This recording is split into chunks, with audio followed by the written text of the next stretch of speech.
Hello everyone, Daniel's back. Sa nakikita nyo sa harapan guys ng inyong cellphone, sa screen ng inyong cellphone pala, itlog guys. Namili ako ng maraming itlog. Wala na kaming itlog dito sa rep. Bali yan, pagkabili, sinasalansan ka. Dati nandito si Rog, siya yung katulong ko. Nasa bakasyon ito. Tapos namili rin ako ng asin guys. Wala na rin asin. Hindi ako nagpapawala ng asin sa bahay. Gawa ng, yan po ay gamitin pag wala kang ulam. Asin na lang, no? Tsaka tuyo. Ewan ko magkano ang kilo nito. Siguro nasa 1 port. 60 pesos, guys. Isang ganito. Siguro nasa 1 port. Mamaya titimbangin ko.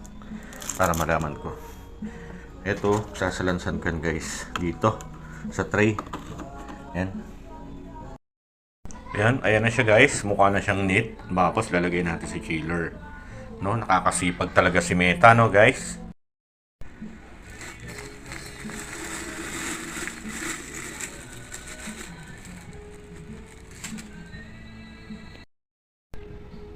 So, puno na naman sila guys.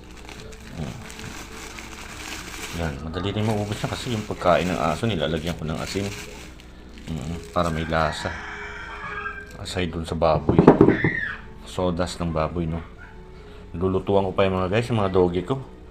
Kasi yan, nagsawa na rin sila sa dog food. Imagine yung dog food is 140. Bumili na lang ako ng bigas, isang kaban nila. Bali, bumumurahin na lang. 950. Tapos yung sodas 50 isang kilo.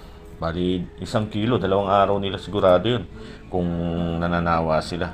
Pangit di kasi masyado maraming karne. Natutukal din. So yun na nga guys, bali titimbangin natin to kung ilang kilo. 200, so kulang 1 port. 60 pesos, mahal ano. Tapos pag nagtinda ako ng medyo magkano ba yung 1 port ko? Ay hindi, 100 kasi malalaki naman talaga yun. Yung ganun kalalaki Ito kulang 1 port, 60 pesos. No? Pero anyway, okay naman din. Kasi nagbabayad ng buwis din yung mga yun. Tara, thanks for watching. See you on my next video. Rock and roll. Babush!